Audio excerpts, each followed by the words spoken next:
Bramayugam Telugu film review by all rounder star Ballem Venumadhav. మనకు technology develop అయిన తర్వాత ఫ్యూజీ కలర్లోంచి ఈస్ట్మన్ కలర్లోంచి సినిమా స్కోపు ఈ కలరు మొత్తం మన మల్టీ కలర్స్ దాంట్లోకి వచ్చిన తర్వాత ఒక బ్లాక్ అండ్ వైట్ సినిమా తీయాలనుకోవడం ఒక సాహసం. ఆ మధ్య ఒక బ్లాక్ అండ్ వైట్ సినిమా తెలుగులో వచ్చింది. అదేంటంటే తనికెళ్ళ భరణి వీళ్ళందరూ యాక్ట్ చేసినటువంటి సినిమా. ఆ సినిమాని డిజిటల్లో తీశారు కాబట్టి అప్పట్లో దాన్ని కన్వర్ట్ చేసినప్పుడు ప్రాబ్లం వచ్చి బ్లాక్ అండ్ వైట్లో రిలీజ్ చేశారు. సో అది ఇంద్రగంటి మోహన్ కృష్ణ డైరెక్షన్లో వచ్చింది సినిమా.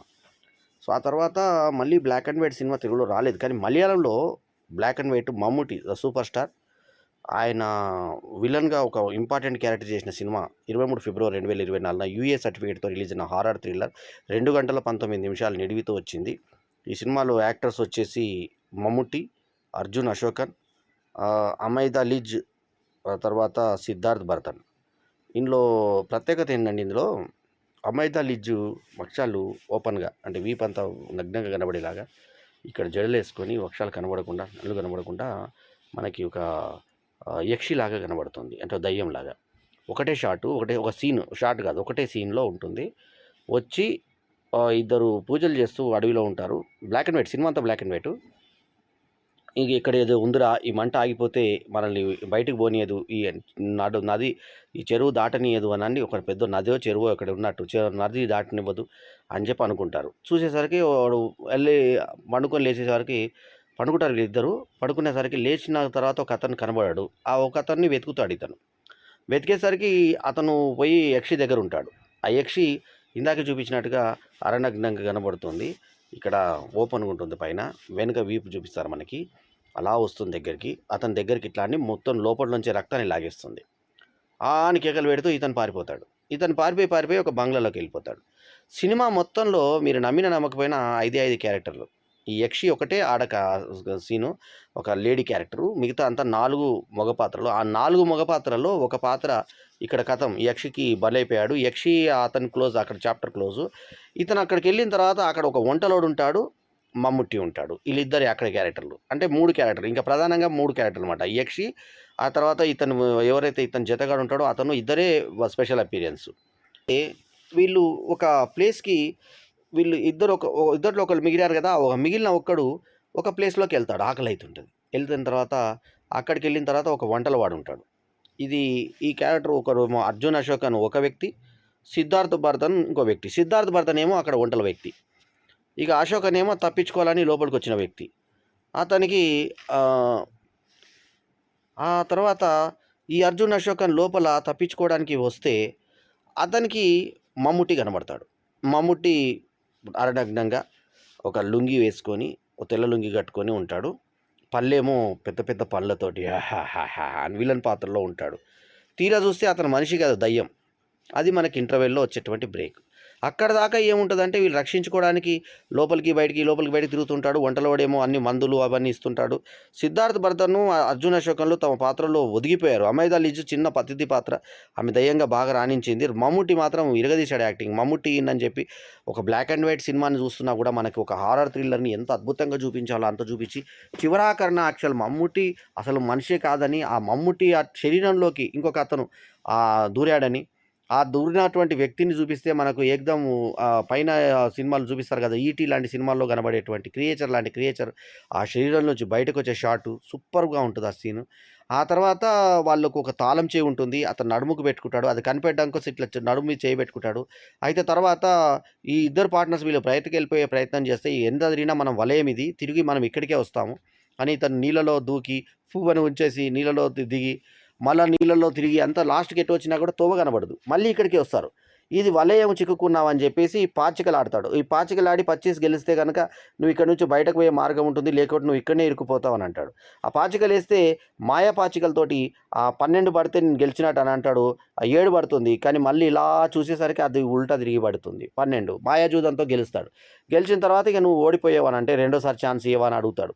రెండోసారి ఛాన్స్ ఇవ్వంటే మీ మమ్మీ బాగుందంటే, మా మమ్మీ ఎట్లా తెలుసు నీకు అంటే, నువ్వే చెప్పావు కదా అమ్మ ఎదురు చూస్తుంటుంది అని. సరే వాళ్ళందరూ ఎదురు చూస్తున్నారు అని అంటాక, ఇతను నువ్వెవరు చెప్పు అని అంటాడు. ఇతనే చెప్తాడు నువ్వెవరో నేను చెప్పనా అని అంటాడు. చెప్పేసి ఈ పలానా పలానా ప్లేస్ నుంచి ఇక్కడికొచ్చి, ఇక్కడ ఇద్దరు కలిసి మీరు ఏదో చేయబోయారు.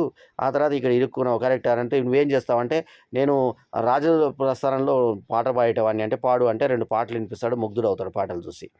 ఆ తర్వాత ఇతను తప్పించుకునే ప్రక్రియలు చూసిన తర్వాత ఇతను కోపగించుకుంటాడు.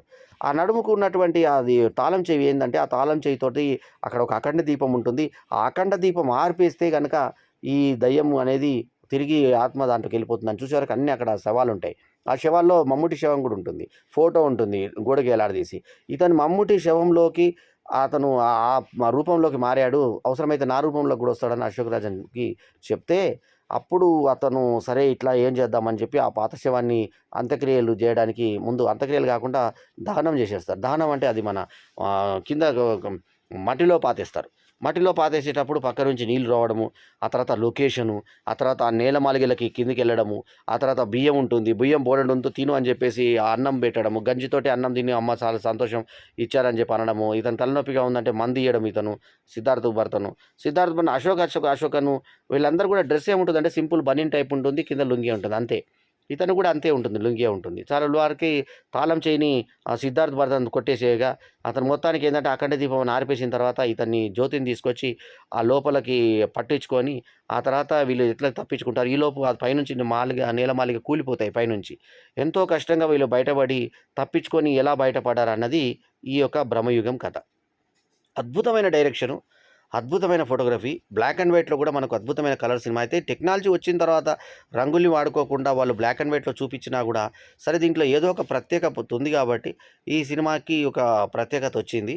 సో, ఓవరాల్‌గా ఏందంటే మనకి డిజిటల్ యుగంలో వచ్చినటువంటి మొదటి సినిమాని ట్రాన్స్‌ఫర్ చేసేటప్పుడు కొంచెం ప్రాబ్లమ్ వచ్చి మన 'ఇంద్రగంటి మోహన్ కృష్ణ' సినిమా ఏదైతే బ్లాక్ అండ్ వైట్‌లో చూపించారో ఆ తర్వాత మళ్ళీ చాలా కాలం తర్వాత ఇదే బ్లాక్ అండ్ వైట్. మొన్న ఒక హిందీలో ఒక బ్లాక్ అండ్ వైట్ సినిమా, ఒక కమర్షియల్ సినిమా వచ్చింది. అది కరోనా నేపథ్యంలో వచ్చింది ఆ సినిమా. సో, తర్వాత ఇది అంటే ఒక వెరైటీ తీయాలనుకున్నారేమో. రెగ్యులర్ ఫార్మాట్‌లో కాకుండా వెరైటీ ఫార్మ్‌లో తీయాలనుకున్నారేమో. ఆఖరికి బుక్ మై షోలో చూపించేటువంటి వాళ్ళ ఫోటోస్ కూడా బ్లాక్ అండ్ వైట్ ఫోటోస్ పెట్టారు. మీకు ఆ బ్లాక్ అండ్ వైట్ ఫోటోలు చూస్తే మనకు ఆశ్చర్యం కలగక మానదు. ఇగోండి ఆ బ్లాక్ అండ్ వైట్ ఫోటోలు. చూసారు కదా! ఇది బ్లాక్ అండ్ వైట్ ఫోటోలు. ఈ రకంగా ఉంటుంది. సో, ఈ రకంగా మనకి చేసి డిఫరెంట్‌గా చూసేటువంటి ప్రయత్నం చేస్తాడు ఈ సినిమాలో. సో, మొత్తానికేంటంటే ఒక డిఫరెంట్ సినిమాను చూపించేటువంటి ప్రయత్నం చేసిన తర్వాత ఒక మంచి సినిమాని మనం చూసినటువంటి భ్రమను కలుగజేస్తుంది 'బ్రహ్మయుగం' సినిమా. టైటిల్‌కి తగ్గట్టుగా భ్రమ. మనం కూడా భ్రమలోకెళ్ళిపోతాం. అంటే అంత బాగా మనము దీంట్లోకెళ్ళిపోతాం. అది దీని యొక్క సినిమా ప్రత్యేకత. సో, ఓవరాల్‌గా ఒక మంచి సినిమాని రాహుల్ సదాశివన్ డైరెక్ట్ చేశాడు. మనకు టెక్నాలజీ వచ్చిన తర్వాత కూడా ఇట్లాంటి డిఫరెంట్ సినిమాని మనకు అందజేశాడంటే నటించిన మమ్ముట్టి గాని, ఆ తర్వాత నటించినటువంటి నటులు అర్జున్ అశోకన్ గాని, అమైదా లిజ్ గాని వీళ్ళందరూ కూడా తర్వాత సిద్ధార్థ్ భరతన్ గాని వాళ్ళందరూ కూడా అభినందనీయులు. బాగుంది ఈ సినిమా. సో, ఓవరాల్‌గా ఈ సినిమాకి నేనిచ్చినటువంటి రేటింగ్ 3/5. సాహసం ఏంటంటే ఈ మల్టీప్లెక్స్ రోజుల్లో ఇంత టెక్నాలజీ వచ్చిన తర్వాత ఇట్లాంటి సినిమా జనాలు చూస్తారు అనుకోవడం కూడా ఒక గొప్ప విషయమే.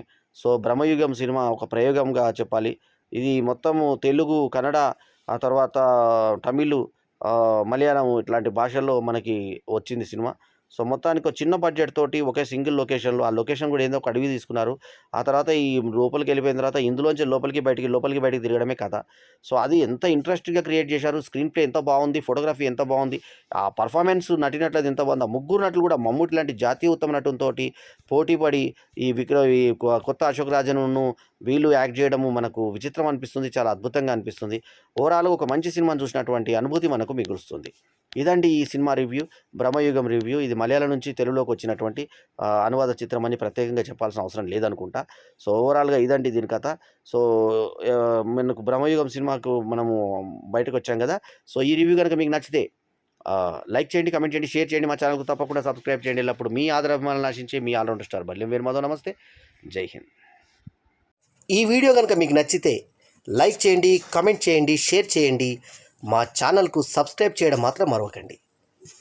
ఎల్లప్పుడూ మీ ఆదరాభిమానాలను ఆశించే మీ ఆల్రౌండర్ స్టార్ బల్యం వేణు మాధవ్. నమస్తే.